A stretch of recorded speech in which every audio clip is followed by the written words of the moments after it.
En prenant la parole à l'Assemblée nationale, un député du nom de Rémi Rebeyrotte a surpris son auditoire en érigeant Aya Nakamura comme ambassadrice de la langue française.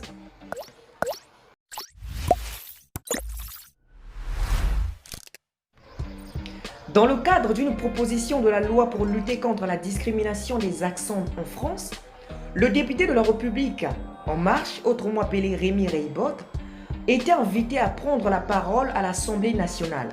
Mais contre toute attente, ses propos ont beaucoup choqué.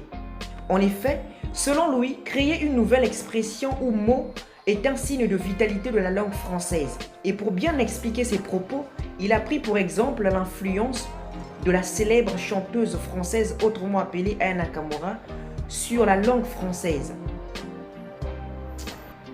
Quand je vois des jeunes comme Aya Nakamura qui aujourd'hui par sa chanson est en train de réinventer un certain nombre d'expressions françaises, ça me paraît absolument remarquable et donc elle est en train de porter au niveau international des nouvelles expressions et évolutions de la langue française. Et ça, ce sont des choses extrêmement fortes, a-t-il déclaré devant l'Assemblée nationale de France. Le député a insisté sur le fait qu'il est important de réinventer en permanence la langue française et que par conséquent, le néologisme de Aya Nakamura permettait de lutter contre les anglicismes. Néanmoins, la linguiste Aurore Vesanti, qui s'est récemment penchée sur les paroles de l'artiste, met de côté la confrontation entre grands auteurs et chanteurs populaires. Ainsi, elle affirme « Une langue qui se renouvelle, qui en son sein voit naître des nouveaux vocales, c'est une langue qui va bien. » Aya Nakamura a juste inventé bon nombre de mots parmi lesquels le célèbre Djadja qui signifie monteur ou encore Pouki qui signifie balance et enfin le mot Dio qui veut dire mec. Et pourtant, quand le mot Dio arrive, il ne supprime pas le mot mec ou encore homme.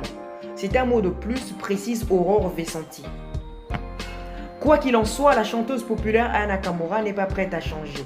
Elle a d'ailleurs déclaré « Je chante exactement comme je parle avec mes amis », avant d'ajouter « Je ne vais surtout pas changer pour me fondre dans le moule ». En tout cas, aujourd'hui, les jeunes sont nombreux à utiliser les paroles de leurs idoles dans leurs discussions au quotidien.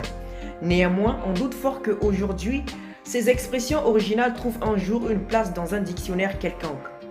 Pour ceux qui ont aimé la vidéo, laissez-moi un maximum de pouces bleus. On se retrouve dans une prochaine vidéo. Surtout, abonnez-vous, likez, partagez, commentez. C'est une manière de me soutenir.